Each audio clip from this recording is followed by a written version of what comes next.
Welcome to the debate. It is January 18th, 2026. And if you were to just glance at the league table this morning, you'd see Real Madrid sitting pretty comfortably in second place. 48 points. A neat 2-0 victory over Levante yesterday.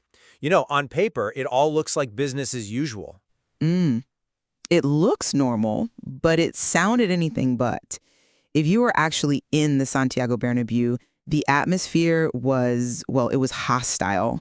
We're talking about the pitos, the whistles, and they weren't for the other team. They were for their own players, and specifically for Vinicius Jr. So you have this bizarre scene. The team is winning, but the stadium sounds like it's an open revolt. And that really gets to the heart of what we're debating today. Does this ruthless, unforgiving culture at Real Madrid, where even legends get whistled, actually drive excellence? Or has it become something counterproductive, a kind of toxicity that's now damaging key assets? I'm going to argue the position of the new manager, Álvaro Arbeloa. Vini Jr. has carried this club, and this treatment isn't high standards. It's strategic self-destruction. And I'll take the other side of that.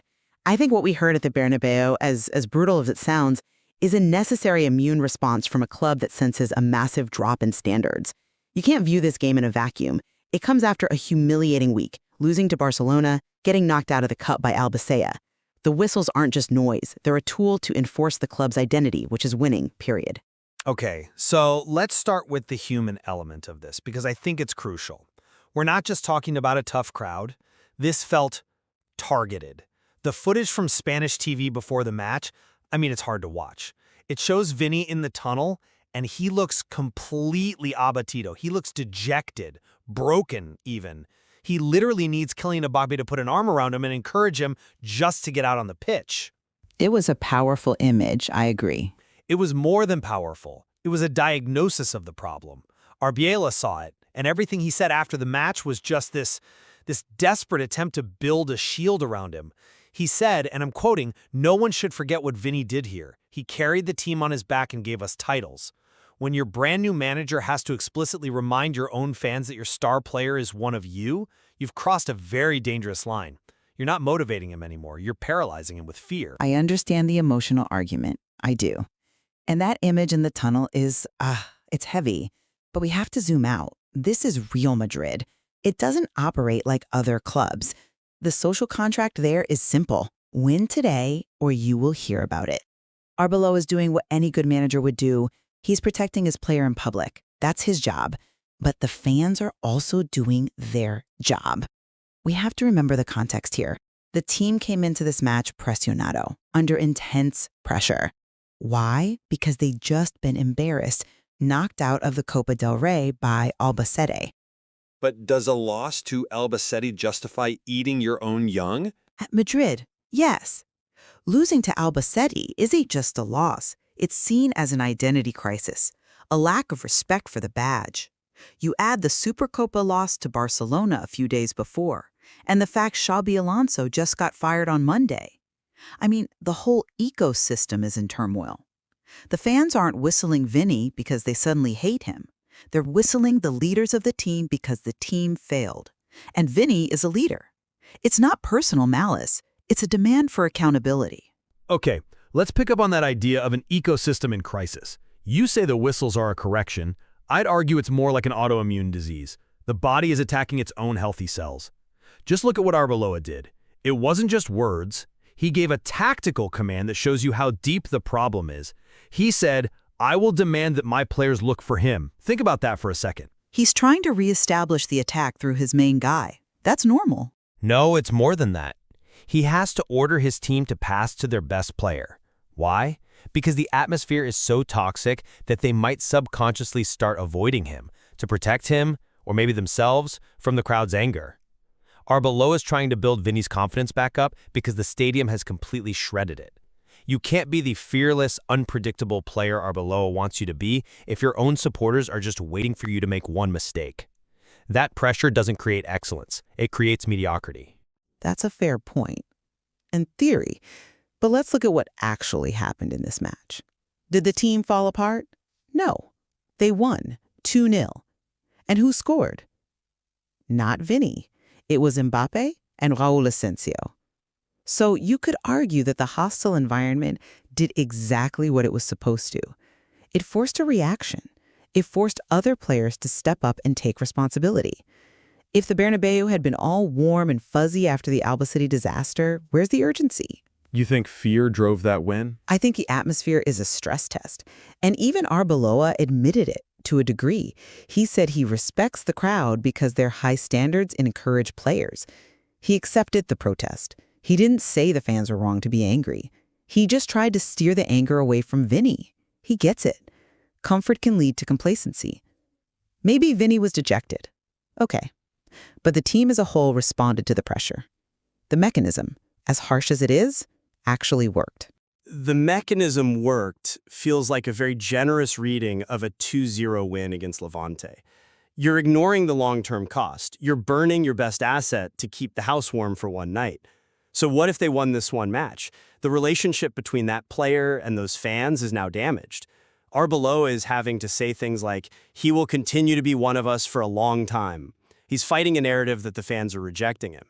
If a player feels that the titles he won just 2 years ago mean absolutely nothing today, he might, eventually decide the emotional price is just too high. But that institutional amnesia is a feature, not a bug, at Real Madrid. That's what ensures you never, ever rest on your laurels. There's a big difference between not resting on laurels and just completely erasing history. Arbeloa literally said, "Ninguém deve se esquecer." No one should forget. It seems pretty clear the crowd has forgotten. We're talking about a player who delivered huge titles, almost single-handedly at times. And it's not just him. The report mentions Jude Bellingham was also booed heavily. These are your two biggest stars. If you start eroding your foundation like that, the whole thing is going to crumble. Arbeloa sees it, and that's why he's trying to protect them. You can't play an entire season on fear and adrenaline. At some point, you need joy. I just don't think you're appreciating the unique psychology of that stadium. You call it a courtroom, I'd call it a crucible. This is the place that whistled Di Stefano, it whistled Zidane, it whistled Cristiano Ronaldo, for goodness sake. It's almost a twisted form of respect. They don't whistle the mediocre players because they don't expect anything from them. They whistle Vini because they know he's the one who can save them and they feel he didn't against Albacete or Barcelona. So getting whistled is a compliment now? That sounds like a pretty convenient excuse for what is frankly abusive behavior. It's a sign of expectation. It's a reminder of the standard. Look, Arbeloa knows this. His defense of Vini is smart PR. But behind closed doors, he knows the only thing that will truly silence those whistles is winning. He's just buying his players some time, but it's the fans who control the interest rate on that loan. But that interest rate has to be reasonable. This is a team in transition. I mean, Xabi Alonso was fired on Monday. Arbeloa's been in the job for 5 days? The team is fragile. This is the exact moment when supporters are supposed to be a support system, not another opponent to overcome. The fans are reacting to the season, not just the new manager. They're out of one cup. They just lost a final to their biggest rival. The next match is away at Villarreal. There's no time to wait. If they drop points there, Barcelona could pull further ahead. That anxiety, that urgency, it just gets projected onto the pitch. And the Villarreal match is exactly why Arbeloa'S approach is the right one. He needs a mentally strong Vinicius for that game. He can't afford a star player who's second-guessing every move because he's terrified of the reaction from his own fans. By publicly saying Vini personifies what a Real Madrid player should be, he's trying to rebuild the armor that the fans tore off. He's saying, I've got your back even if they don't right now. That's just essential man management. And yet, Arbeloa also said he doesn't think the whistling will happen in every game. He recognizes this was a specific reaction to a specific series of failures. I think he's playing it smart. He's validating the fans' anger while shielding the player. But let's not pretend the fans are wrong to be furious. The whistle is the sound of accountability. If Vini scores a brace against Villarreal, those whistles will turn into cheers in a heartbeat.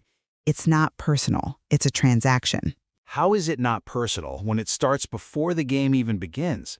The report says the whistle started when his face appeared on the big screen. That's premeditated. That's not a reaction to performance. It's a verdict delivered before the trial has even started. It puts him in a confidence deficit from minute one.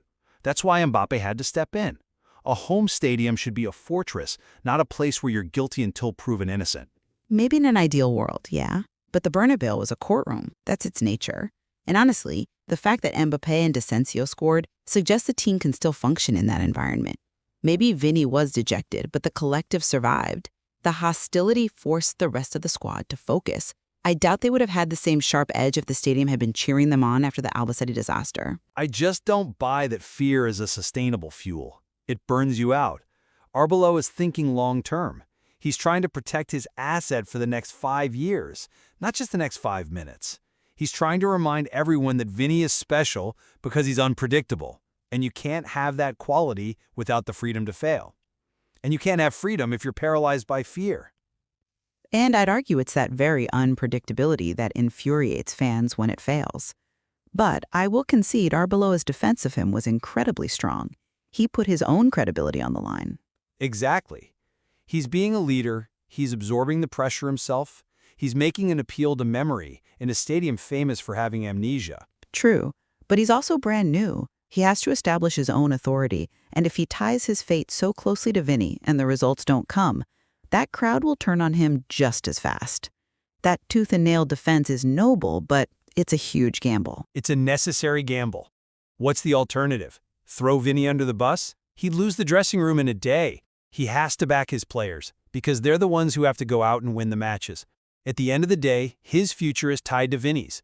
If Vini rediscovers his confidence, Arbeloa looks like a genius. If he doesn't, they both fail. It's really that simple. I suppose we're just seeing two different philosophies of what high performance requires. You believe in psychological safety. I believe that at Real Madrid, pressure makes diamonds. If you can survive the Bernabéu, you can survive anything. And maybe this adversity is exactly what the team and Vini needed. There's a fine line between adversity and abuse. I think the Bernabéu crossed it this week, and Arbeloa is trying to pull everyone back. It's a delicate balance he's trying to strike, caught between an angry fan base and a fragile star player. Well, with Villarreal on the horizon, that tightrope he's walking isn't getting any wider. The only thing that will truly silence those whistles isn't a press conference, it's a victory. On that, we can certainly agree. The cost of excellence is clearly a complex question, and that's all the time we have today. Thank you for listening to the debate. Thank you.